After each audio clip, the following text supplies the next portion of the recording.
A couple of bits and bobs of Russian reaction from officials and others to paint sort of a picture of the sort of mood in the corridors of power as they watch this unfold.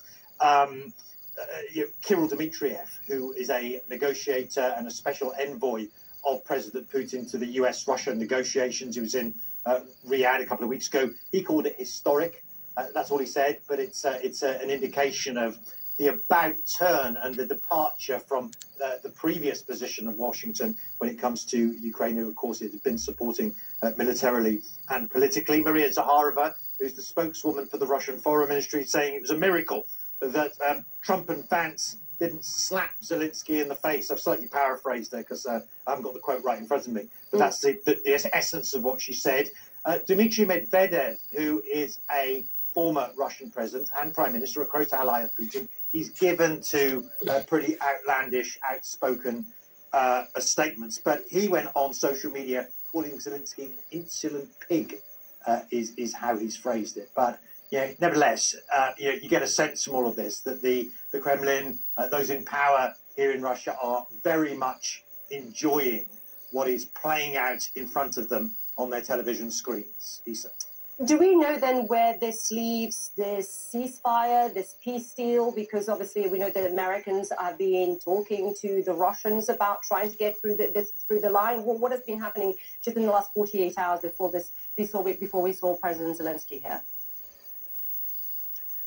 Yeah, well, what's been happening publicly is not very much. There have been various bilateral negotiations between the United States and Russia, but we of course learned from President Putin that there's been another phone call. Sorry, from President Trump. There's been another phone call with President Putin.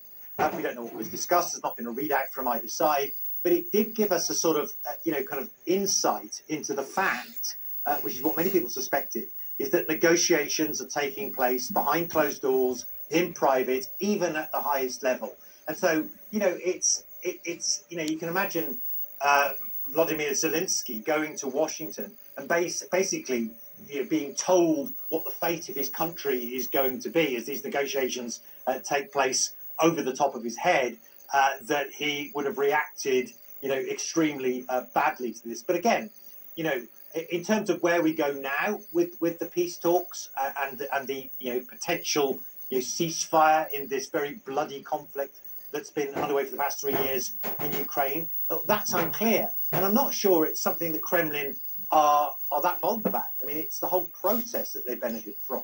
The fact that they're in face-to-face negotiations with the White House, they're being dealt with at the highest level, at the top diplomatic table. The fact that disunity in the Western alliance has been kind of bursting out almost every day since President Trump was inaugurated. That is all a big positive result for the Kremlin watching this. Thank you very much, Matthew Charles, there for us in Moscow. When we're getting some more details, some more colour, really, of what unfolded at the White House, we're hearing from Caitlin Collins, from my colleague, that after that that exchange where President Zelensky was berated there, that President Trump consulted Vice President J.D. Vance. He also consulted Secretary of State Marco Rubio, the Treasury Secretary as well, and other top advisors. And that was when President Trump ultimately decided that Zelensky was, quote, not in a place to negotiate. He then, as has been reported by my colleague, Caitlin Collins, he then directed Rubio and his national security advisor, Mike Waltz, to deliver the message. It was time for Zelensky to leave. And that's what we heard from the top of the hour, that President Zelensky was asked to leave. In the last few minutes, we've also seen a tweet from Vladimir Zelensky. I'm going to ask my team if they have it to bring it up, but we'll get it to you as soon as we have. But you just have to trust me here. Vladimir Zelensky saying, "Thank you, America. Thank you for your support. Thank you for this visit. Thank you, POTUS, Congress, and the American people. Ukraine needs just and lasting peace, and we are working exactly for that." We'll bring that to you as we get it. This is important, of course, because he was accused of not acting at all. Thankful. That's what President Trump told President Zelensky. Let's get the reaction from our next guest, Carl Bildt. He's the former Prime Minister of Sweden and co-chair of the European Council on Foreign Relations. And Carl, I'm seeing you shaking your head. You and I spoke 2 days ago, and there was so much hope, of course, of getting this backstop and getting this deal. It seems that we're very far away from that. Just your reaction to what unfolded. It was most remarkable. I suspect they ran out of champagne in the Kremlin several weeks ago, because what we've seen in the last few weeks has been the one strange move by the Americans after that.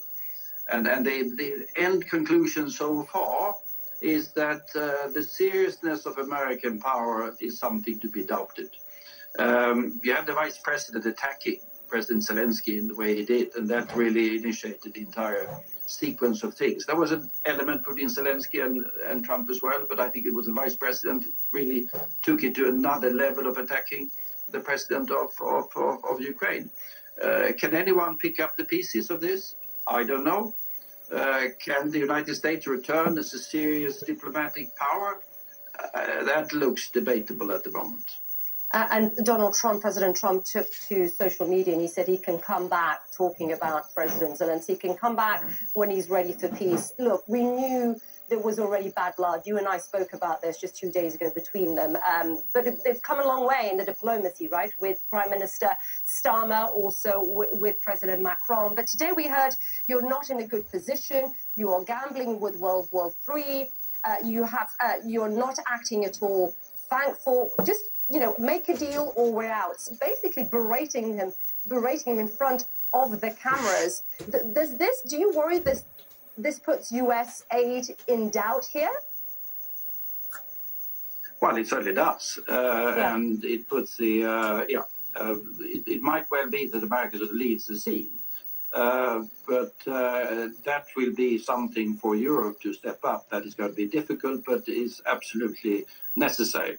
I can understand President Zelensky, because if you have President Trump talking to President Putin on the future of Ukraine, without Ukraine being there, and that is fairly natural that President Zelensky has some fairly tough questions to President Trump about that, because it's his country, it's his future, and he's not involved in it. And he's essentially said that he has to just abide by what the White House says. I mean, it's remarkable, it's historic, it will have consequences. We'll see if the pieces can be picked up.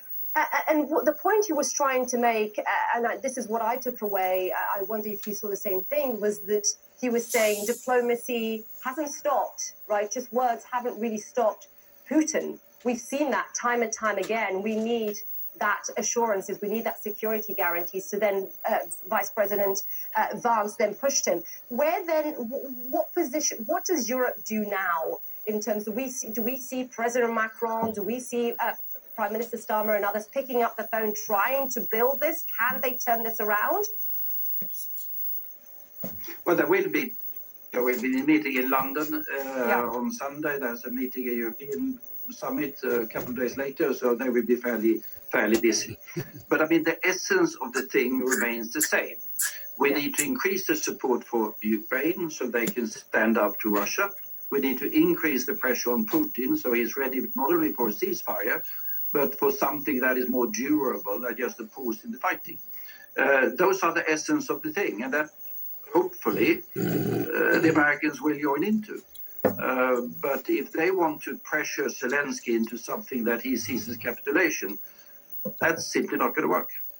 Yeah, and what we haven't heard and what we haven't seen, and you and I discussed is them asking Russia for anything. We haven't seen any concessions from Russia, and that is important in the last, right? That's what we haven't seen it at all.